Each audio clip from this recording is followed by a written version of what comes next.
Hello and welcome to our channel. Today one of our stories is going to be about an entitled father who refused to pay for his daughter's child support and got good karma for it. Sit back, relax and enjoy.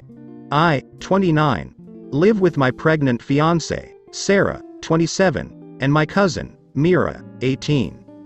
To make a long story short, I've basically raised Mira myself since she was 4, and I was 15. Her parents are extremely negligent, and when I was 20, she ended up basically moving in with me. While she calls me by name, and calls me her cousin, for all intents and purposes we have a father-daughter relationship. Mira is obviously important to me. She didn't get along with Sarah at first. I think she just hated sharing my attention. But I thought they get along well now. Sarah and I have discussed Mira and her situation. While I knew Sarah thought independence is better, I personally think it's better for her to stay here while she goes to university. A few days ago Mira came up to me crying and apologizing.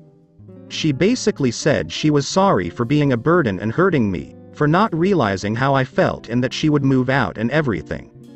I had no idea what was going on, and when I managed to calm her down she basically told me that Sarah had talked to her. Apparently, she told her that she was old enough to move out and stop being a burden on me, that she needs to stop taking advantage of my kindness. I got pretty pissed and reassured Mira that I love her and wouldn't kick her out or anything. I was furious and argued with Sarah about it. Apparently, she thinks I'm letting Mira take advantage of me, that she's old enough to be independent. She thinks it's such an issue that Mira has been referring to the baby as her little sister. That she's my cousin, and I have an actual daughter coming, so I can't keep coddling her. She thinks I'm spoiling her with all this, which is ridiculous. That she did it this way because I left her no choice. The whole justification has really pissed me off. Even if not by blood, she is my daughter, I raised her and love her. Sure, I spend a lot of time and money and whatnot on her, but I would do that for any child I had. Our argument went terribly. I don't understand how she can see Mira as some leech I need to stand up to, and that she did what had to be done. Mira was really happy I didn't feel that way, and obviously hates Sarah now. Sarah and most of my in-laws obviously say she's right and I need to have appropriate boundaries. Our friends mostly agree with Sarah. Even my best friend basically told me that Sarah was right when I vented. Apparently, I basically forgot my place and it's unhealthy. I really don't agree with them. But having so many disagree, especially my best friend, is giving me doubts.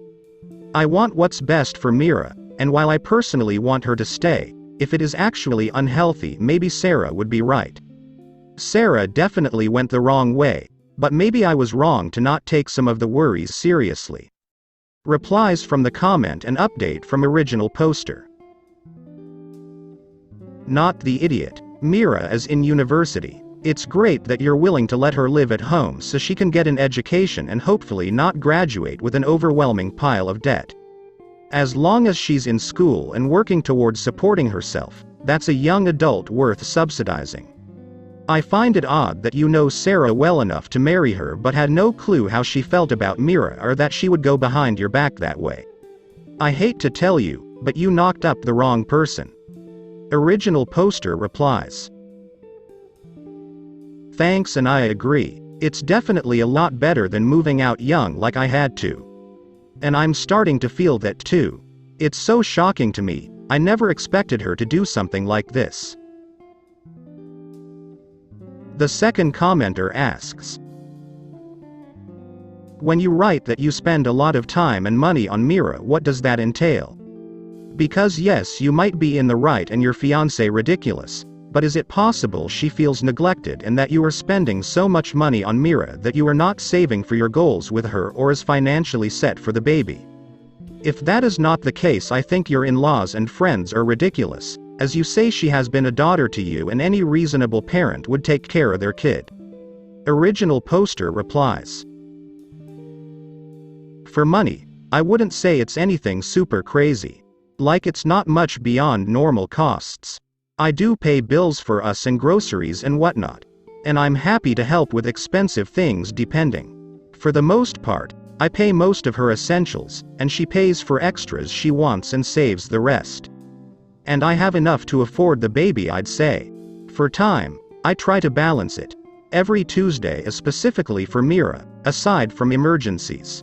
Fridays tend to be date nights for me and Sarah, or at least some time just for us. And every other day it depends. I did always spend a lot of time with Mira, but it's not like I always put her first. We still hang out a lot, but she's got university and her friends, so it's less. Third comment. Not the idiot. Sarah is trying to kick out someone who's like a daughter to you. Would she be happy if you kicked out yours and Sarah's kid once the kid turns 18? No, probably not. Have a serious talk with her. Go to couples therapy. If nothing else works, break up with her, fight for custody. Original poster replies. I agree. No way we do it when our baby grows up. It makes me furious. And yeah, I guess a talk is necessary. Not sure how it'll go though, given she apparently feels this strongly. My father is an awful person. When he got my mother pregnant, he wanted her to quit her job and just stay home to be a good little wife and mother. He is very well off due to a trust fund and he doesn't really need to work. My mother refused and divorced him. Because of a prenup, she got very little and he moved back to Europe. His parents never knew about me and my mother had a good profession and I never really wanted for anything. My grandmother and grandfather, her mom and dad were awesome, and I got to spend my summers exploring the wilds of Western Canada with them. My father never paid the child support he should have. Like I said, it did really matter. My mom makes good money and she gave me a great life as a child. So the point of this post is I'm 28, getting married. I met the love of my life, M31, at university and we have been together for 8 years. He is a wonderful person and he really is my lobster. Sorry. Friends reference. His family is from the same city as my father and they are a huge rambunctious bunch. Because of a lot of intermingled business and personal relationships, my paternal grandparents found out about my impending wedding and me, I suppose. They have been in contact and want to come to Canada to meet me and my fiance, who I guess is a grandson of an acquaintance of theirs. Small world. When they found out that my father had basically abandoned me to fend for myself in this world, this is honestly how they see it, they were pissed, to say the least. It is very funny because we are decidedly upper middle class here. So long story short, they had their lawyer calculate the amount of child support my father should have paid with interest and the cost of my post-secondary education. They then gave me this as a gift. What I didn't know was that it came out of my father's yearly draw on his trust fund. He is furious because it is obviously a sizable amount and it will very much affect his finances for at least the next 2 years. He may need to, get a job. He has been contacting me and telling me that his current wife and children will be negatively affected if I don't give him back this money. I don't really need it. And I guess I am entitled to it and I am getting a trust fund now as well. But I really want to pay off any debt my mother may have and make sure that when she retires she can do whatever suits her fancy. I'm not giving it back.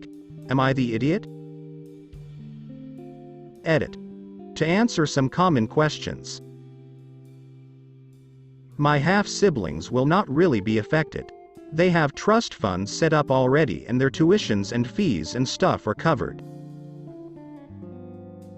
My grandparents' family sets these up when a kid is born. One of the reasons my father is upset is because since he didn't bother to tell his parents about me, they did not set this up. They have since taken a good chunk of his trust fund and used it to set mine up. Realistically, the principal being separated 28 years ago would have left him in the exact same position. My mom was working on getting her Ph.D. so she could help kids with a certain condition. That is what he wanted her to walk away from. My grandparents have sent me pictures of my family there. The coolest thing is that my grandfather looks like the granddad from The Parent Trap. My mom never remarried, but she has had a special friend since I was 5. He is amazing and taught me to swear in Colombian Spanish. Am I the idiot? Reply from the comments. That trust fund isn't his money, it's his parents' money. They can give or take that any time they want. And they wanted to take it from him and given it to you. That's 100% their right. Your father is actually angry at them, but he's also a coward. He knows that any anger he direct or ECTS at them may end up with him being cut off completely. It's time to shut him up. Let him know that if he keeps harassing you, you'll show his texts and emails and calls to his parents. Ask him how he thinks they'd react to his actions. Keep the money. Just because you don't need a thing doesn't make it wrong to have it. Pay off your debt. Buy a home. Make your new life with your husband that much easier. Save and invest it for your children if you want. Your grandparents want you to have their money. Let them be generous to you. Not the idiot. Certainly not the idiot. How lovely of your grandparents. I bet if you let them know he's been contacting you about it, they'll put a stop to it. If you want to do it in a sneakily nice way, you can say, "Hey, I feel awkward about this, but my dad/your son has been contacting me saying it'll hurt his lifestyle unless I give him the money back. Is that true? I'm worried about his kids. My parents, 66F and 81M, and I, 27F, have a 17-year-old dog called Simba. He's always been as tough as a bull, but at the end of the last year, he started showing difficulty walking. X-rays showed that his vertebrae had fused in 2 points of the spine due to age wear and consequently compressed the nerves from his waist down. That not only made it difficult for him to move his hind legs but also caused him a lot of pain in doing so. He's far too old for surgery, and a heart condition would make it too risky anyway, so we opted to simply treat his pain and make him as comfortable as possible. Unfortunately, though, his condition progressed really fast. Within 6 to 7 months, he went from just limping to being almost completely paralyzed. He can barely stand up anymore without help, often crying in pain as he struggles until I come over and pull him up. I even help guide him to the yard to poop/pee because he has no strength left. His painkillers no longer show any effect, either. At times he's in so much pain that he compulsively paces in circles for up to 30 to 40 minutes because he simply can't even lay down and stay still in the same position without whimpering in pain. It's also not uncommon for me to wake up in the middle of the night to the sound of his screams. My mother and I believe he's reached his limit now. Simba still eats and drinks water, but his days are spent mostly curled in a corner, unmoving until he cries for help to go to the bathroom and then back. He's also started biting me when I give him meds. I think he wants us to leave him alone. But no matter how much we try to discuss this with my father, he refuses to put Simba down. He argues that it's wrong to kill him off like that and we should simply let him take his time. My father is 81, so he is from a generation that still has a big stigma against euthanasia. He fully expects me to keep medicating and feeding him even if Simba goes vegetative. At this point, it's not just my dog who is suffering. My mother and I are, too. I'm so tired and stressed. I hate listening to my pet in pain and helplessly watching him wither away. My mother just came to me with the same feelings and suggested having him euthanized while my father is away or something. I don't know though. I don't see any other options, but this still seems like such a jerk move. It's his dog too. Replies from the comments. I'm going with nah, just BSLASHC. Some people get really attached to their pets and just cannot let go. I knew a lawyer who took his 15-year-old golden retriever to different university vet hospitals throughout multiple states trying to cure his cancer. Spent a mint. When the poor dog finally passed away, the man was so heartbroken and depressed he committed himself to a psychiatric facility. It is your father's pet and perhaps he is projecting some of his own fears about death and aging, and is deemed useless, or, better off, put out his misery one day.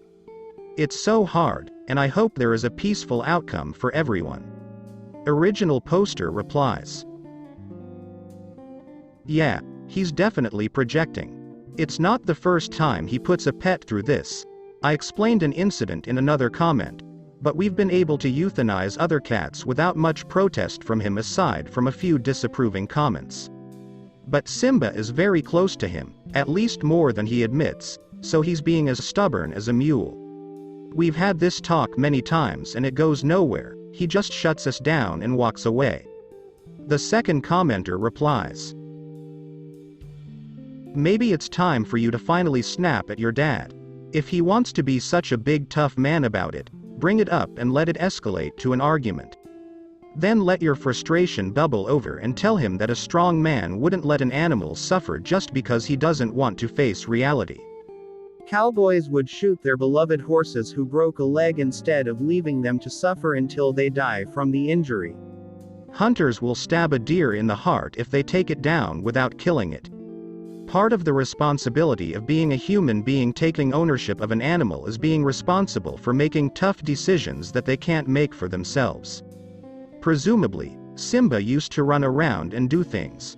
Dog things. Now his life is literally sitting in a corner in constant pain until someone pops in to take him to shit. Then right back into that corner. He is effing miserable and you guys have the opportunity to send him out peacefully, but your dad refuses because he doesn't want to confront the pain of losing the dog. And that's selfish and weak. Honorable men don't let animals suffer for no reason. Also, please know I'm not mad at you or even really your dad. I totally empathize with everyone involved. I just wonder if maybe you gotta speak his language to get through to him, ya know? Make it about how only cowards and sissies let animals suffer. Means to an end. Update from original poster. Edit. Thanks everyone for the kind words and replies. I hadn't expected to get so many and so fast. I decided to talk about this more thoroughly with my mother and suggested informing my father that yes, we are going to have Simba euthanized. The local vet does offer home services so she can come here and put him down with everyone present, and we will tell my father that it's up to him whether to watch or not. However, the decision is final. If he fights this any further or tries to stop us, then we can say we'll simply take Simba to the clinic instead and have it done without him. Period. Oh. And might as well give you all my dog tags. It's a photo from a few months before he started deteriorating. Simba is the muddiest of mutts and a very good boy. Edit 2. Also, to those pointing out Simba is way past the point of euthanasia, I know. I'd say he started showing signs that he's given up 2 to 3 weeks ago when he started fighting against the meds and had little bathroom accidents for not even bothering to warn us he needed to go. His strength was clearly gone and the fire in him started to fade. Trust me, I've been telling my parents what needs to be done every single day since then. But my mother insisted that this was something all three of us need to agree on as his owners, so while my father kept putting his foot down, the situation was dragged on and on. Only now, will I have to convince my mother we may need a drastic measure, and finally she came to me about doing the euthanasia without my father?